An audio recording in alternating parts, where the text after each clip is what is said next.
So the other day I was thinking about these numerous ways to greet you on the podcast, ma'am. So I slowly realized that somehow I am slipping away from my roots, and I just recapitalized and went back to my roots, and I realized that I should be greeting you in an extremely Indian way. So namaste, Jessica ji, and welcome to the Nerdish Mic. नमस्ते Prithvi I am very glad to be here बहुत अच्छा लग रहा है Yeah, yeah, आपके आपसे बात करना yeah, yeah. और I am just very excited to be on this show. Yes, ma'am. So apparently we don't have this habit of introducing our guest on the show, ma'am, because what we believe is that slowly as the conversation progresses, the guest himself unfolds himself to the audience, and it kind of gets very intriguing for the audience as well. But in your case, I would say that, ma'am, it would be next to committing sin if I don't ask you to introduce yourself.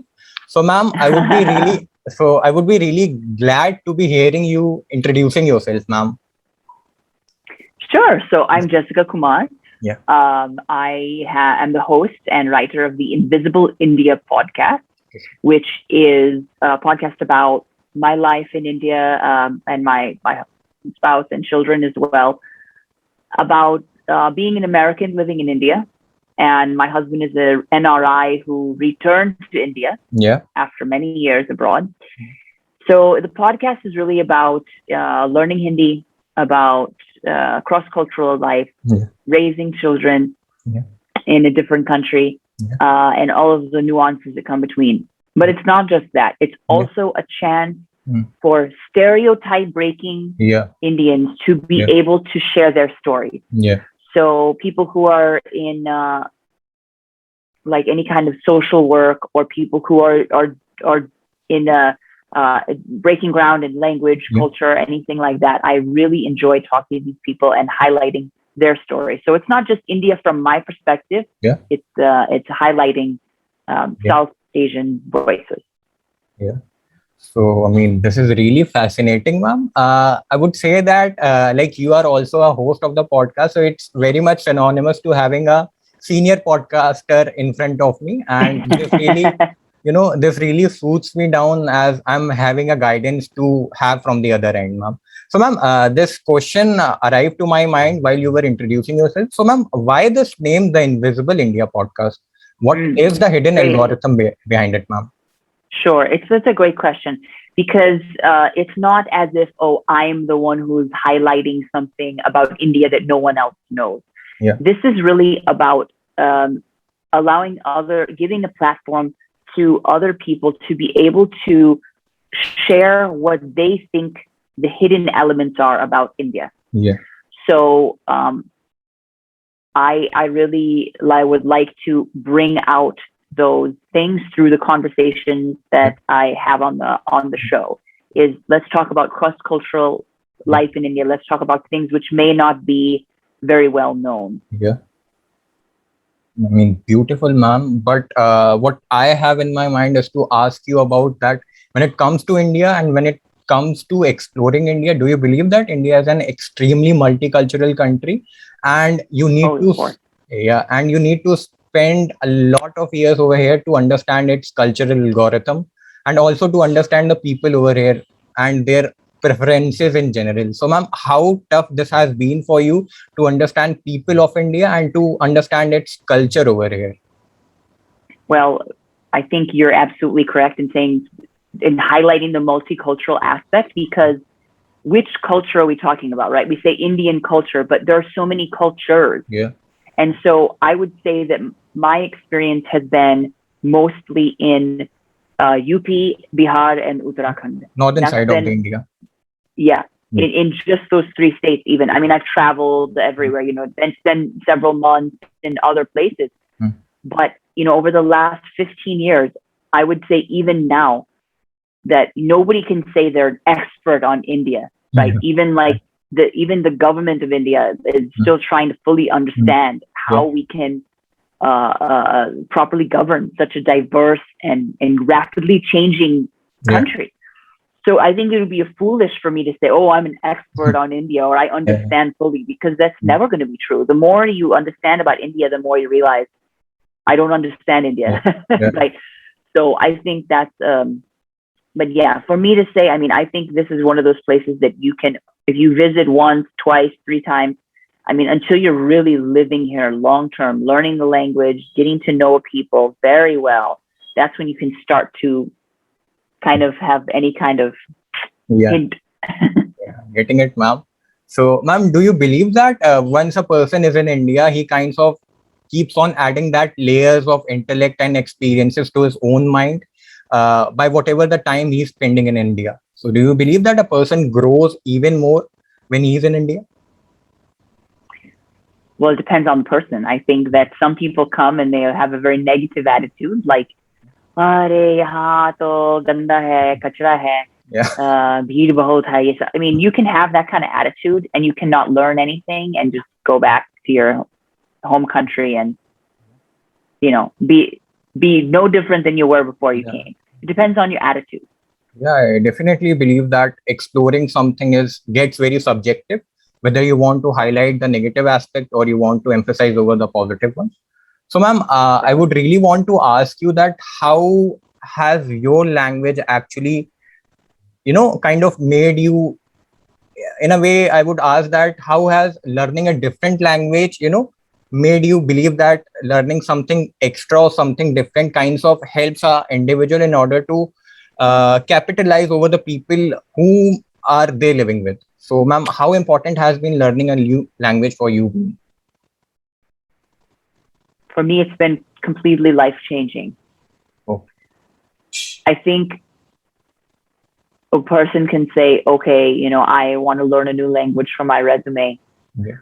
or I want to. If you're choosing, some people are forced into a situation where they have to learn. If you're like a migrant laborer, or if you've immigrated, or you're a refugee, of course, those people have to learn to survive. But someone like myself, who's just chosen to learn a new language,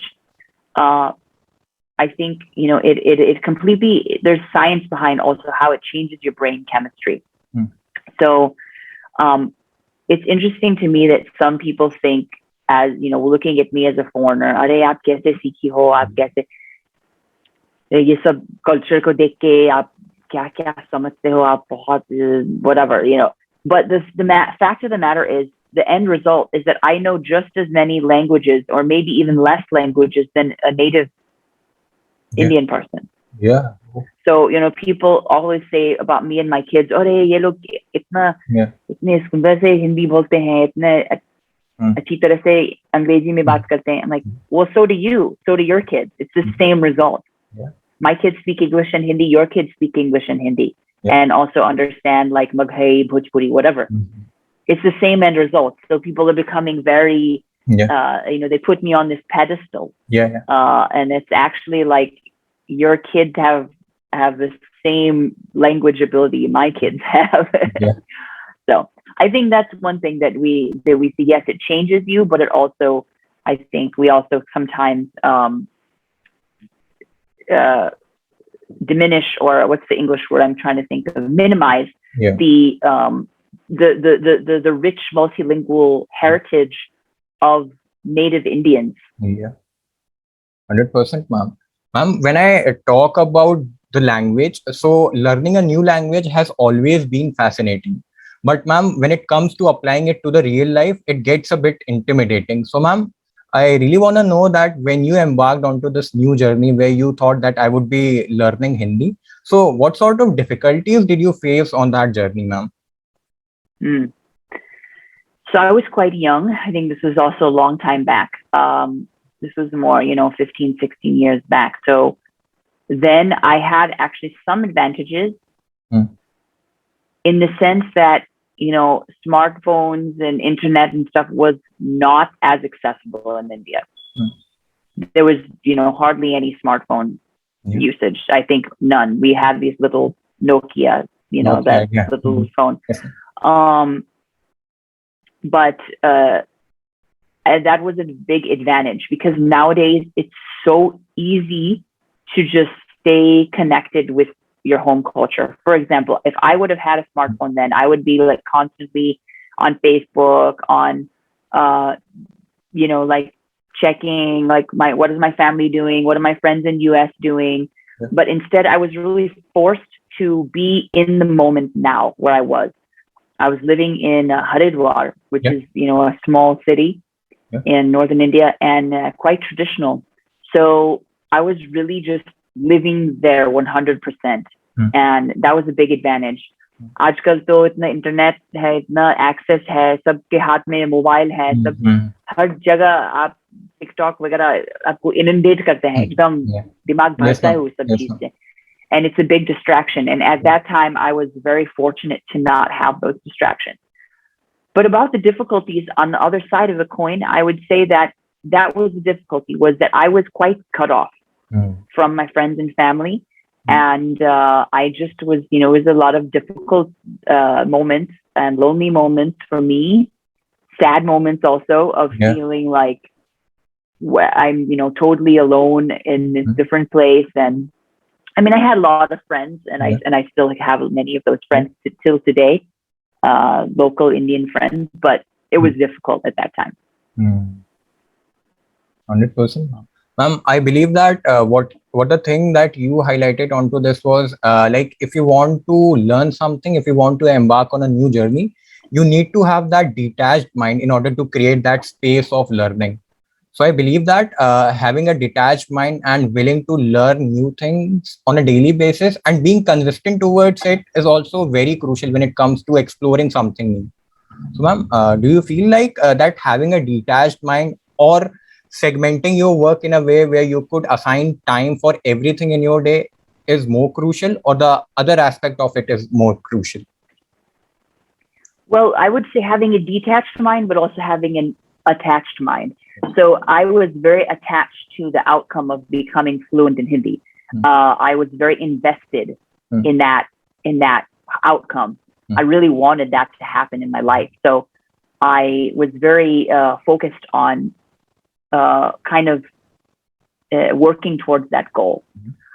So I could see what it would be like to be fluent in Hindi, and I wanted to achieve that goal. So I realized that I could not also constantly be hanging out with my English speaking friends. I had to give some distance. And that was tough, of course, but I had to give some distance between my relationships in the US and then allow my relationships in India to flourish, because you can't always 100% invest into both at the same time. At that time, now I think it's different. Now I'm more able to manage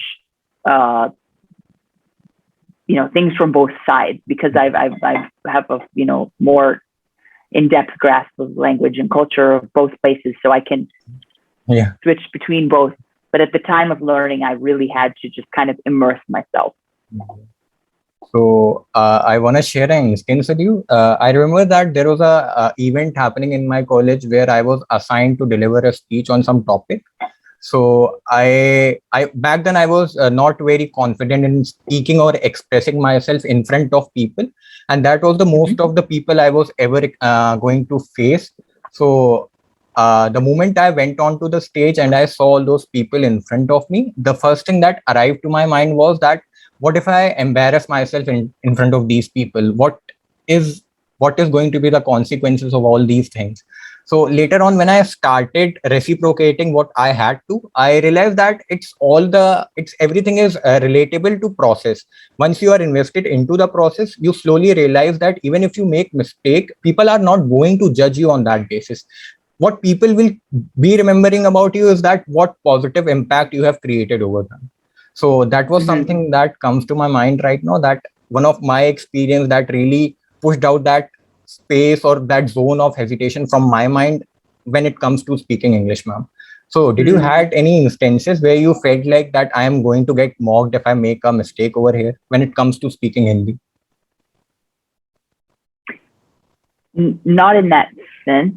I think that honestly, the standard is quite different for me, because people don't expect कि एक अंग्रेज इतना कैसे हिंदी बात करेंगे, कैसे हिंदी बोलेंगे. People don't expect it at all. So their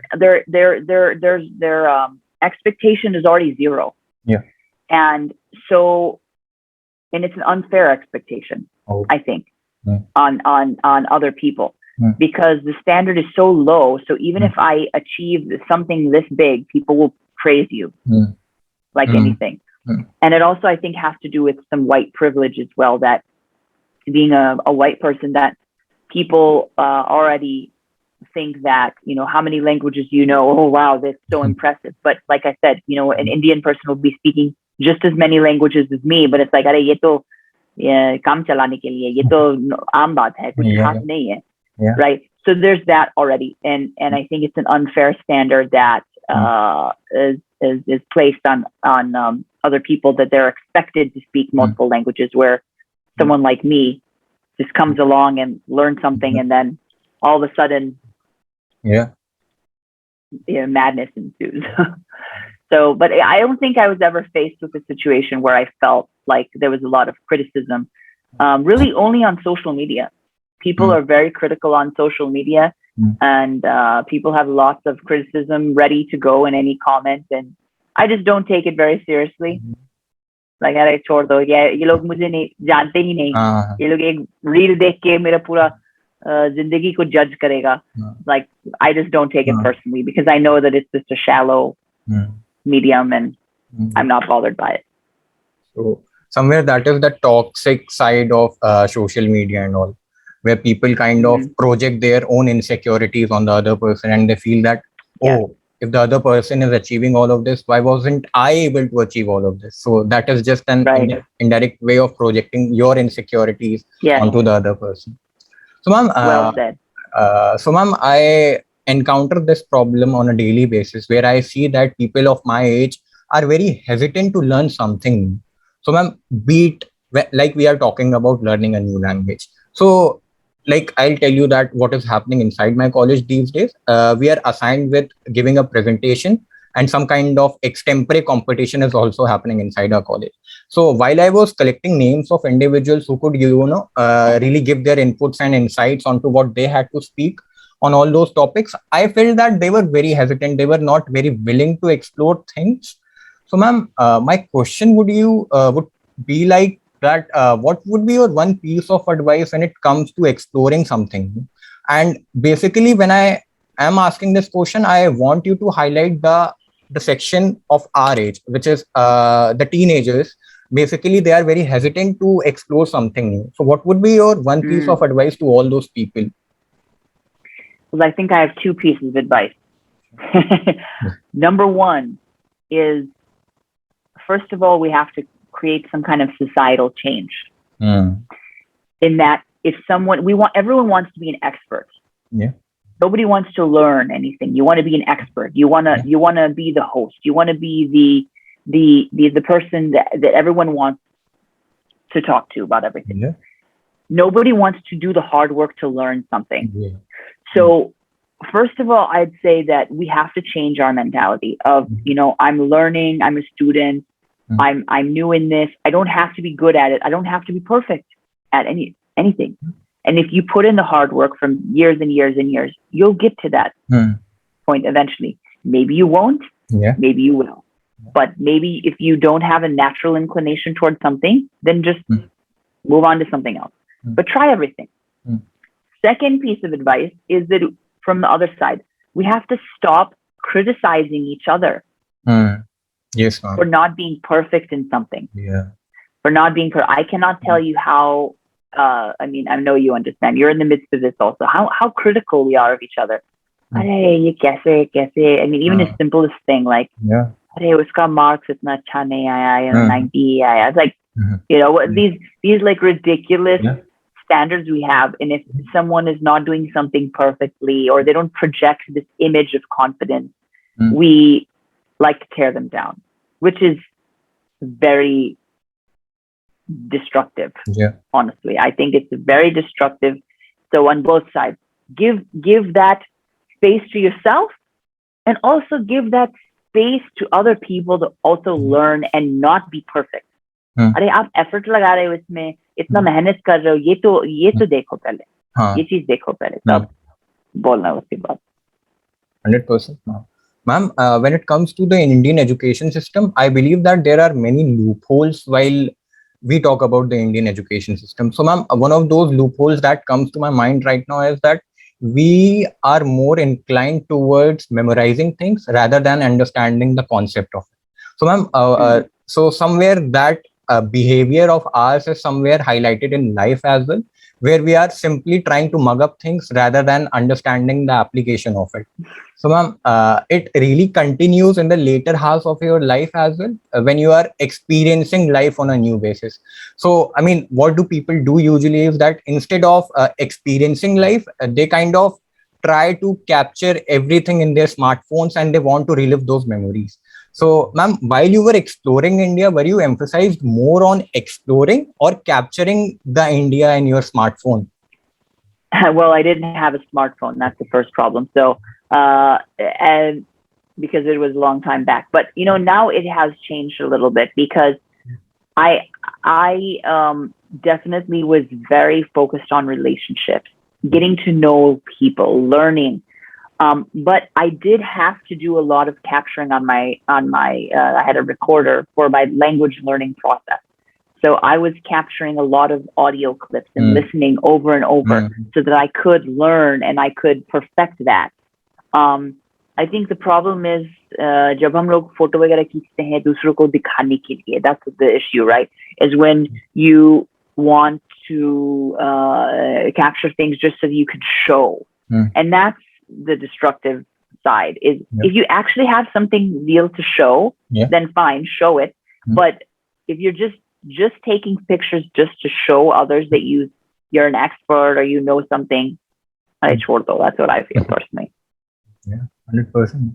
So half of the time we are only busy in impersonating the other person or imitating the other person, and just following Exactly. the trends on social media has kind of made us a person that we are not anymore. So when it comes to social media and when it comes to all these social sites, I feel that everyone is trying to represent their own versions of themselves on social media. So what happens is that they as an individuals want to showcase an identity of themselves on social media. So people Mm. tend to pick up upon those identities of an individual, and somehow in the process they forget their own identity, which I feel is very toxic when moving forward in life. So Very true. yes, ma'am. So when you talk about coming to India, you said that you came to India around 10 to 12 years back. It's almost 16 years now. Oh, okay, 16 years back. Mm. So, ma'am, in that sense, I would say that back then our society was hell bent on exploiting the rights of women. And somewhere I used to hear those, not 16 years back, but lately I've been hearing those notions used in those times were that women are not capable in competing men, and women are never going to withstand anything that a man has created. So, ma'am, as time has progressed, as we have got a exposure to the Western culture, I believe that all of those elements from the society of the from the Indian society has somewhere faded away. So, ma'am, if I have to ask you to talk about all those references of all those points back then, so, ma'am, what were those loopholes that you identified in the Indian society when it comes to exploiting the rights of women? That's a very multifaceted and complex question. Yeah. I did do, I'm going to reference to my podcast for just a sec because I did a episode with a women's rights expert. Yeah. That's episode number 15 on the Invisible India podcast with Shefa Sikdar. And I would reference people to that because we talk about women's rights violations. We talk about violence against women. But we also talk about how it's actually everywhere. Yeah. And it just looks a little different in different places. Yeah. So in the US, we also have a rape culture. We have this sense of women, being sexually exploited. We have this same problem. Now in India, I think one of the issues is that the justice systems or the social systems as well are not set up as well for women to be able to report without a lot of hashback. And then you also don't ever know if you're going to get justice. Yeah. So that is the issue. There's a major issue that I see, and I think that's it. I mean, I don't want to go into complaining like, this is the problem and that's the problem. I mean, we all know what the issues are. I think well, maybe not all of us do, but a lot. I think most people know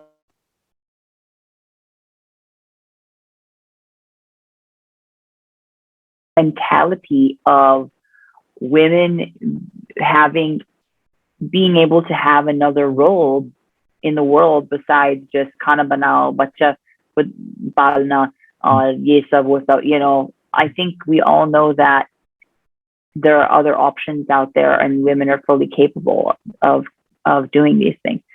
Now I think we're there now, but I think the other problem is this: we expect women to do all the things. Yeah. Just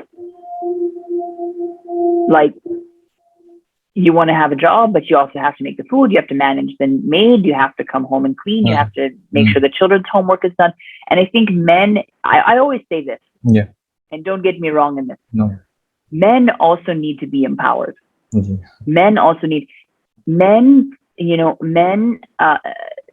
mothers, like our mothers and dadis and nannies. We need to teach our sons and our husbands even how to do basic household things, so they're not dependent on us. Yeah. I'm very fortunate. My husband has really, he can manage himself. He lived on his own for many years. All right. So, but a lot of men in India, you see, they do not know how to do anything. And that's because they've been pampered. Yeah. So when they get married, they're going to be dependent on their wife, right? And sometimes they feel that this toxic masculinity, they can't ask for help. Or, aap mujhe sikhao kaise karna hai. They should have this, there should be this humility of, actually, I don't properly know how to wash the clothes. Can you show me? Yeah. Can you show me how to do it? Rather than this like conflict between, the women feeling she has to do everything and the man just like, bat ke cricket dekhte hain, bas kya karna. There needs to be more sharing of balance and just sharing of knowledge. So I think women need to be empowered to do whatever they want, and men should also be empowered so that they can do these basic things in life and not have to be too dependent on women. 100%, ma'am. Ma'am, I somehow believe that men needs to inculcate this element of acceptance within them, because acceptance is a doorway where you start noticing or addressing the beauty inside the other person. So when it comes to finding a right balance in a married life, I would really say that acceptance and knowing the other person through your end gets really important, ma'am. So, ma'am, you having a cross-cultural relationship. So, ma'am, in the term, I feel like cross-cultural relationship is kind of a very heavy concept. So, ma'am, I would want to ask you to explain the cross-cultural relationship, and what would be your advice for any person who's immersing himself into a cross-cultural relationship? I mean, what will be the consequences that both the entities are going to face after a point of time, or even initially, ma'am? I'll answer that part first. Well, cross-cultural relationship is just when two people from different cultures are we're talking about romantic relationships now. So that could be a South Indian and a North Indian. Yeah. That could be a Northeast Indian and a Gujarati. It could be, those are also different cultures, right? However, I think, you do also have a sense of understanding of I think within India, people do have an understanding of each other's culture in a sense, a little bit, but there's major adjustments. I get a lot of messages from people like, oh, I'm a Gujarati married to a Bihari, and we have a cross-cultural relationship. You really do. You really do. So that's there. And I think, I think there's an added element for someone like myself, because we are visually, if you look at us, we're very different from each other, right? Like the way Abhishek looks, the way I look, physically, our appearance, our ethnic heritage is very different. And so that's one thing. And then there's also there are extreme cultural differences between the way he grew up and the way I grew up. my the historical context of where my people came from and where his people came from. Very, very, very different. So for us, there's like a few of those added elements onto each other. So for us, it appears to be we appear to be very different from each other, and we actually are very different. Some people, you know, they like, for example, if you grow up in the US and you're from an African American family and you marry someone from a European background American family, but you both were like raised in the same neighborhood, you went to the same school, is it really a cross-cultural relationship, or is it just an interracial relationship? You have to see, you know, there's not only the physical differences, but there's cultural and language differences also with. So you have to just define, I think, how many layers of there are. So it depends on how many layers you're crossing as to how much complexity is going to be there. So for anyone in a cross-cultural relationship, I would just say that, you know, you have to really identify how much you're willing to compromise, how much you're willing to adjust to your partner, to your partner's family, to their values. And I have seen some people pursue relationship with someone from a different ethnicity or background because they like, you know, like, oh, I just like Indians, or oh, I just like white girls, or oh, I just like East Asian girls. These are like fetishizing the person. So we have to examine our motives, because if you're getting into a relationship with a kind of person that you think you might like because of their ethnicity, there's something wrong with that. I get a lot of messages on my Instagram, TikTok, mostly Instagram. I want to marry a foreigner, mostly from Indian boys. I want to marry a foreigner. First of all, what kind of foreigner are you talking about? Are you talking about African? Are you talking about European? Are you talking about Latino? Are you talking about East Asian? Are you talking about like the Philippines? Like, what are you talking about? You have no idea. You can't group one kind of the whole world outside of India into one small group. It's like, I want to marry a foreigner. अरे तुम क्या जानते हो foreigners के बारे में भाई, बताओ पहले तुम क्या सोचते हो, तुम्हारा मतलब क्या है? You want to marry a white person because you think they look nice? Is that all? Like, don't think so small. You know, this is very strange kind of colorism and this like idea that foreigners are so great, and it's like, you know nothing. These people that write to me, like, anyway, I'm getting a little bit on a side track, but we have to not fetishize people, and you have to get to know each person as an individual.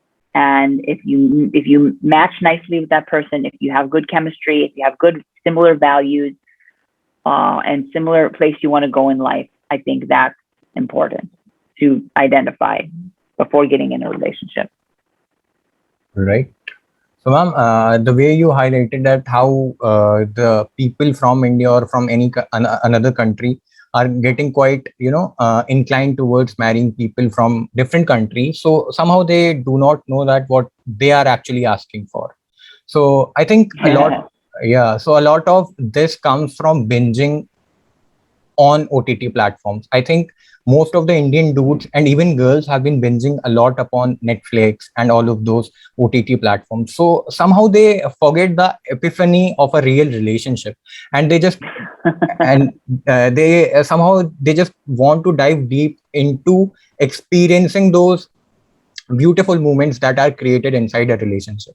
So I feel there is not very insightful backing when it comes to having a serious relationship. So I think a lot of word needs to be spread around having a perfect, or can say a balanced relationship amongst these young guys and young girls when it comes to talking about India.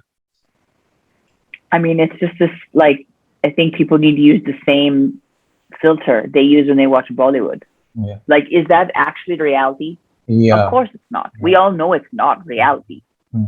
But just because there's not Nach Gana and all this stuff, do you really think that Hollywood's reality has the same level of fantasy involved? Right? So when I watch a Hollywood movie, like obviously I know that it's a fantasy. So you have to use the same filter. I mean, you should not plot your own life on that basis after you watch a movie. So that You'd be very disappointed. You'd be very disappointed with your life. I think Bollywood movies are very much rhetorical in nature. They are different when you write it, and they are different when you experience it. I think a lot of it is bent around, living your life in a fairyland where you are experiencing things up to your own will. So I feel people need to have a better understanding of what they are actually wanting in life when it comes to having a relationship and all.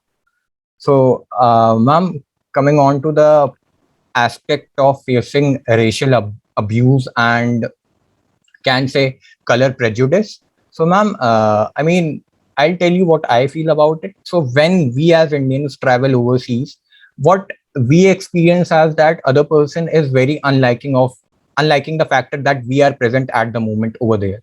So somehow that whole scenario constitutes as something synonymous to can say racial abuse. And somehow I've heard foreigners saying similar things about India as well.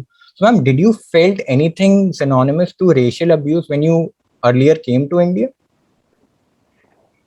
Well, I think that Indians in general, it just depends on what part of the world you're going to. And in the United States, at least, Indians have, in general, again, it's very general, Indians have a very good relationship, or very good, people view Indians generally quite highly. And in fact, in the US, there's kind of a thing, it's kind of a problem actually, because people call Indians the model minority. So it's a problem because actually they're saying that, like Indians generally come, they're very educated, they're very, like, they're not causing a lot of problems, there's no crime, they're just bringing wealth, like they're creating wealth in our country. That's like quite what people think of Indians, okay? And now, are there racial abuses that happen and terrible things? Absolutely there are. But in general, in the US, Indians are viewed quite well.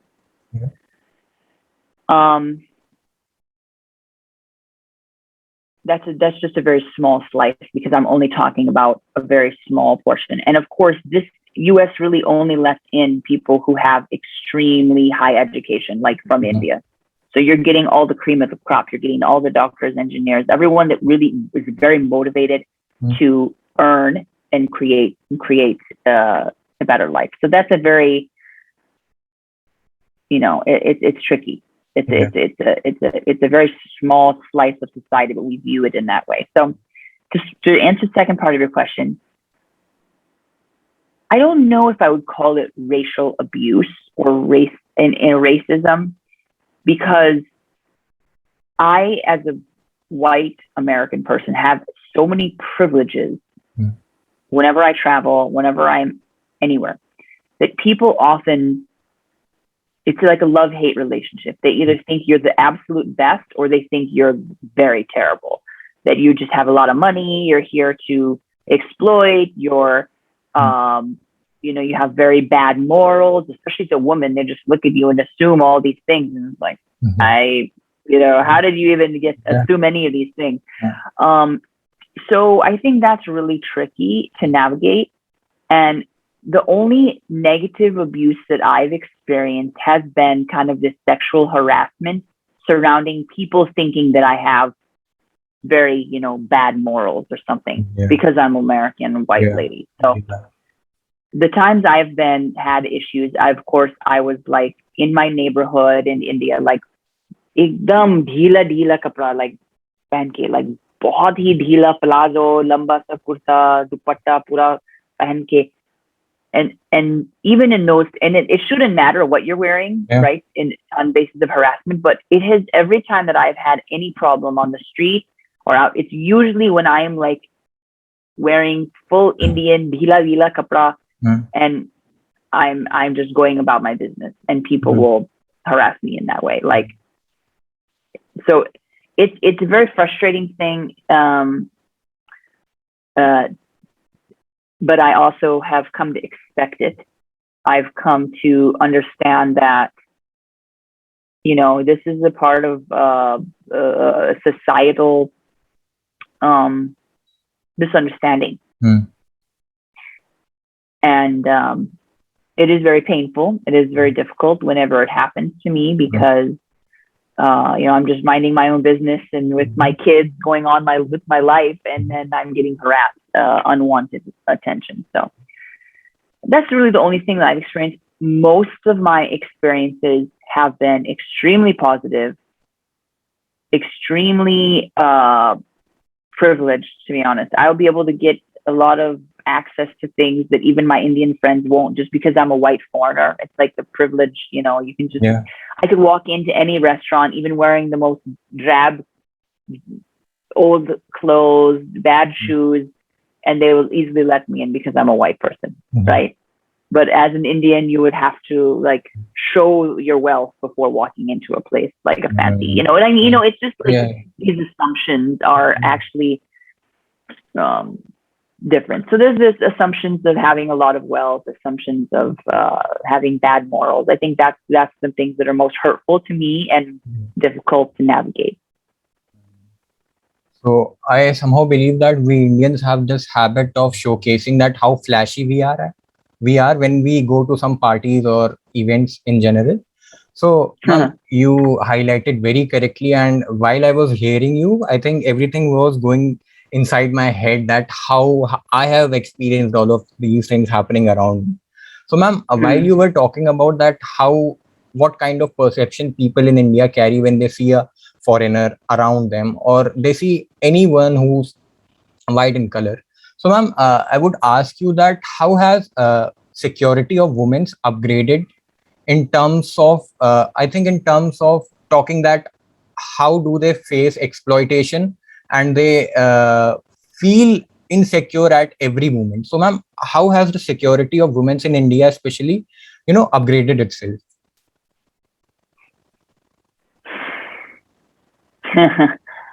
I think there have been upgrades and there have been downgrades. So I think downgrade, of course, is now like the access to pornography, the access to, I personally am not a fan of pornography. Some people are like, whatever, if it's a consensual thing, like, let it be. I personally think it's very degrading to women, 99% of the time. So I am not a supporter of that. And how accessible it is to everyone, and how it can be easily, people can easily, exploit women through the use of technology, right? So that's a downgrade, I would say. But as far as the safety of what I personally feel going here and there, no, there are more women driving now than ever before. And I do feel good that, there's so much tracking with everything on your phone, that there's CCTV camera everywhere. You can easily, catch the culprit of whatever's happening. And there's evidence. If you have that evidence, then you feel a little more safe. With the Uber, there's some accountability, like whose taxi am I in? Who are you? Who am I? There's accountability. I can easily report you that you behaved badly with me, or that's a good thing. So in some ways it's worse, and in some ways it's better. I'm also raising my daughter in India, so I feel, at times I do feel nervous. I do feel, that sense, especially because she looks a little more like me also. So she stands out a little bit, which makes me nervous. But I mean, I'm just, going on and we're doing our best, and also trusting God, I guess, that we're just going about our business and doing the best we can. And bad things can happen anywhere. If you listen to my episode about the women's violence, episode 15 on my podcast, I'll surely check it out. Apple, it's on Apple Podcast, Spotify, YouTube. Invisible India Yeah, podcast, episode 15. So that's one I would highlight. surely, ma'am. So, ma'am, when it comes to talking about constitution and all of that, so, ma'am, do you think that the government of India needs to regroup and reform some of its laws when it comes to the security of women? Well, I mean, it's always good to have reform in any country where you are, and creating more laws, but then implementing the laws is really what we need more than Mm. anything else. And having individual mind change. Yeah. Because until we change our mind, Yeah. the laws, and are not going to become implemented. And until the laws are not implemented, then people will not follow. So I think that's a major thing, is that laws need to become implemented properly, and we need to personally change our mind. We can't wait for the government. Yeah, 100% now. I feel like some of the portion of this awareness needs to be ingrained by Indian parents as well, because they need to bring their children in a manner where they are aware about what is happening in the society actually. Do you think in that same way? Absolutely. Thank you, ma'am. Thank you for sharing all your insights and inputs. I'm really gratified to be hosting you on the show. And yeah, thank you so much for being on the show. Thank you, Prithvi. It's been very nice talking to you. You have wonderful questions. You're a wonderful host. I wish you all the best. Yeah. And if anyone wants to connect with me, I'm on Instagram, on Invisible India. I'm on TikTok, although I know TikTok's not going in India. I have a special way I can get on it. But and Facebook, Invisible India, it's all over everywhere. So you can find me there. I'll link down all your handles down there in the description. So once people are checking our podcast, they'll be linked to all those handles of yours, ma'am. Thank you for your time, and especially thank you for sharing all your inputs. Thank you, ma'am. Namaskar. Okay. Thank you so much. Chal, bye.